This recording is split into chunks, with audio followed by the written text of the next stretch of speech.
Christ is risen. Christ is risen. Christ is risen. Today we're on the fourth Sunday after New Sunday. As we've really been, after this Holy Week and then these days of the resurrection, really been focusing on what God has done for us, His love for us. We remember the crucifixion and His conquering of sin and Satan, and then the conquering of death, the last enemy, in the resurrection. That's why we continually remind ourselves of this news. Christ is risen, indeed He is risen. We're saying this because that is the enemy that we were all afraid of, the enemy of death, that most of the world is afraid of, that He has conquered.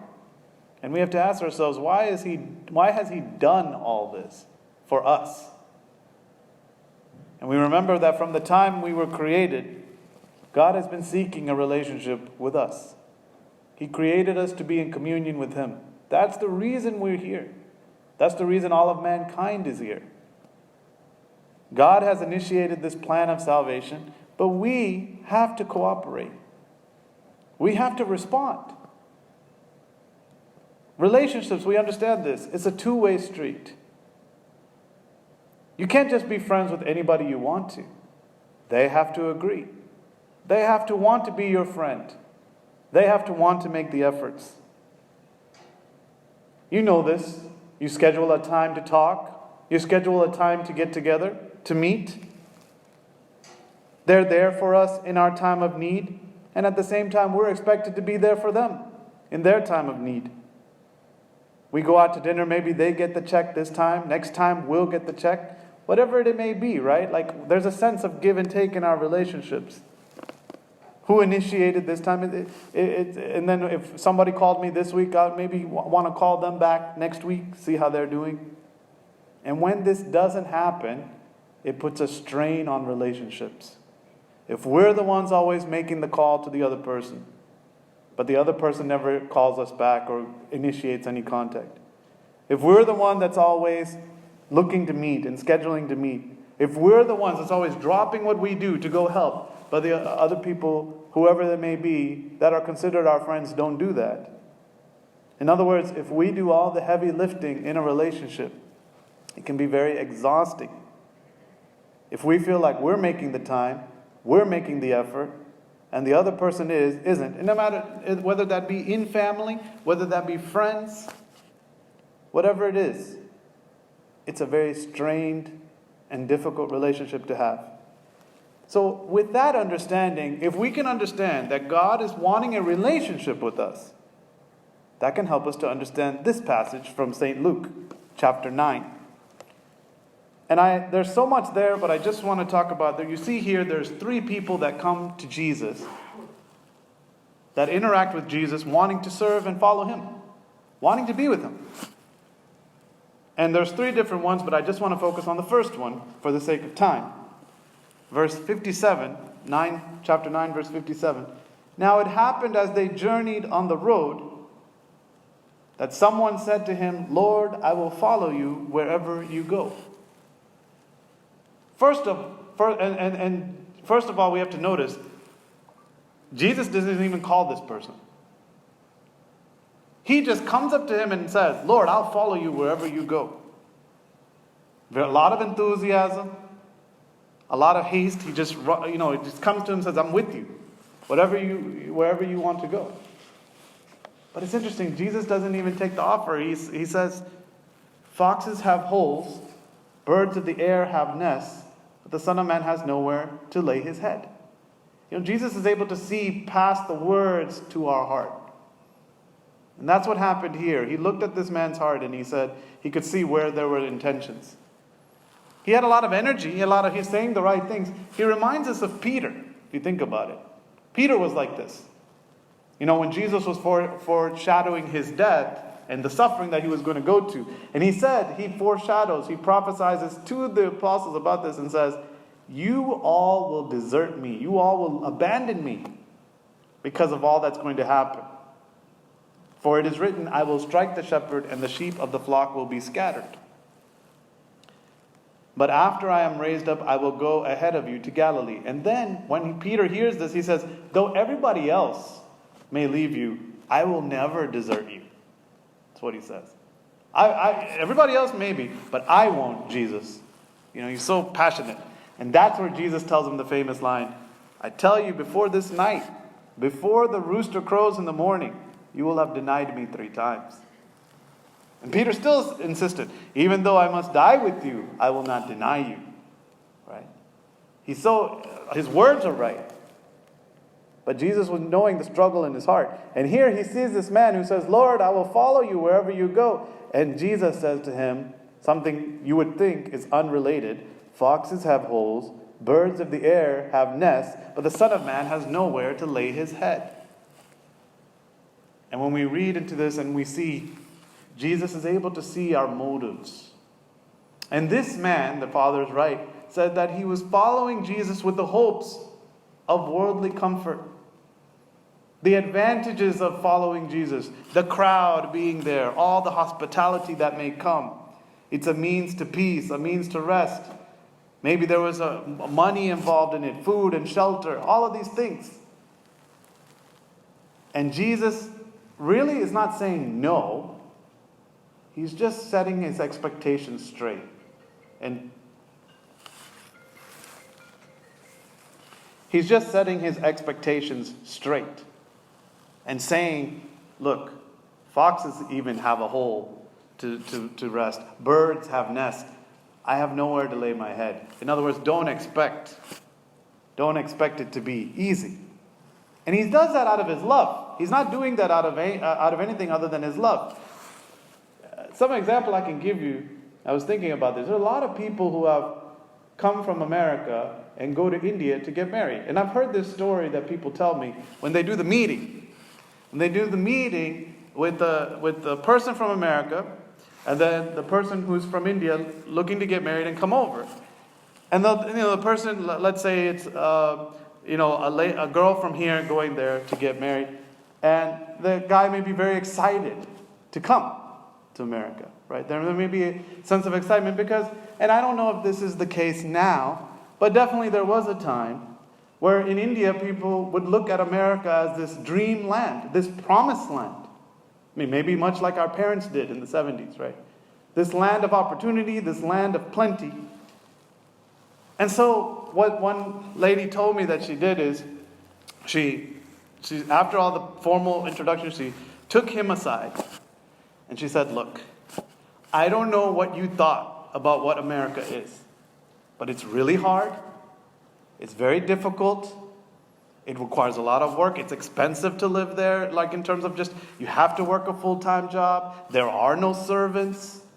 There's none of that there, right? You may have a lot of qualifications here that have no value there. So you may have to do a job that's beneath what you were doing here. Are you ready for that? In other words, she just wanted to set the expectations straight of what is expected here. What's going to happen? And Jesus is doing the same thing to this person who's following. He's saying, if you're expecting a life of comfort and ease, this is not the path. It is hard to follow. It may be difficult. It may even lead to your death, especially in the early church when there was so much persecution. We can even think of this person as I'm reminded in this story of the parable of the sower. You all know the parable of the sower. The sower goes and scatters seed in 4 different places. One is the wayside where there's no chance. The birds come and take the seed, take it away, right? And then one is the thorns where it grows, but then the thorns choke the fruit. And then, of course, the fertile soil where the good fruit bears. But then there's a place called the stony ground. And the interesting thing about the stony ground is it grows really fast. But then when it gets difficult, because there's no depth, it's stony ground. When the sun scorches, when it's really hot, or when the storms come, the fruit goes. When it's difficult. So you could even think of this man as the man with the shallow heart. There's no depth in him. There's no depth in him. And relationships that don't have depth, we don't really care to be a part of that. That's not something we're interested in. right? If your relationship with someone is very superficial or shallow, if these are the words that you talk about of someone, that is not a compliment. If we say someone is very superficial, or our relationship is very superficial or shallow, versus a good friend, what do you say? I had deep conversation. There's depth there. There's a deepness there with someone. This is the opposite. That's probably one of the criticisms of social media, is that it tricks us into thinking we have friends, but it's all shallow. It's not deep. There's no real connection happening, right? There's and the question I want us to think on is this how God would look at us? That here He is pouring out everything for us, and our relationship to Him is very shallow, very superficial. And if He were to look at us and how we interact with Him, there's a book I encourage everybody to read. Especially during this time, as you may have some time, I would recommend this book for your own personal meditation. I would recommend this book even as a book club, like if you had a few friends who would read with you and you discuss it. It's amazing. It's a book called Beginning to Pray by Metropolitan Anthony Bloom. And the first thing he talks about, the first chapter is called The Absence of God. And what he means by that is many times, and many of us have a complaint, that we pray all the time, but God is not listening. Or I don't feel that He's there. This is many times the complaint, and what drives people away from the life of the church or prayers, because they feel like, I'm doing all this, but God is not there. And I want to read a little excerpt of it. And he writes this: first of all, it is very important to remember that prayer is an encounter and a relationship which is deep. And this relationship cannot be forced either on us or on God. The fact that God can make Himself present or can leave us with His sense of His absence is part of this live and real relationship. If we could mechanically draw Him into an encounter, force Him to meet with us, simply because we have chosen this moment to meet Him, there would be no relationship and no encounter. We can do that with an image, or with our imagination, or with various idols we can put in front of us instead of God. And then later on he writes, we can complain that He does not make Himself present to us for the few minutes we reserve for Him.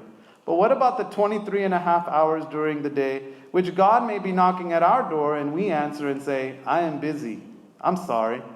Or when we don't answer at all because we don't even hear the knock at the door of our heart, of our minds, of our conscience, of our life. So there is a situation in which we have no right to complain about the absence of God, because we are a great deal more absent than He ever is. It's a two-way street in all our relationships, especially our relationship with God. And we have to ask ourselves, how much have we invested in our relationship with God? Is it shallow? I would say if our relationship with God is Sunday church, that's pretty shallow. To someone who's knocking at our door all the time. That's why what we really want to get to is a state where St. Paul is saying to pray without ceasing, to always be remembering Him in our life, and increasing those moments through the day, so that God cannot say to us, you're not ready.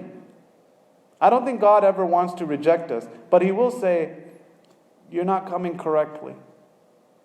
You're coming too shallow for me. It's not enough. It's too deep. And my presence will be harmful to you rather than helpful. We have to always remember that. The face of God is either salvation and joy, or it's condemnation or indictment. Right? That's why even at the end of the Qurbana, what do we say? The body and blood that we received, may it not be for condemnation or indictment. Rather, may it be for the life and redemption. It's the same body and blood. But to the person that's receiving, depending how they've prepared, it can be condemnation or indictment, or it can be life and redemption. It's the same thing in our interaction with God, especially as we prepare for His second coming. And God is saying, I want someone who puts their trust in me completely and seeks the kingdom first. Seeks the kingdom first. I hope this week we take some time to evaluate our relationship with God. Have we really treated it, invested in it, the way we would any other relationship, but I would say even more so? And try to seek Him and love Him the way He does us? May all glory be to the Father, Son, and the Holy Spirit, now and always and forever and ever. Amen. Christ is risen. He is risen.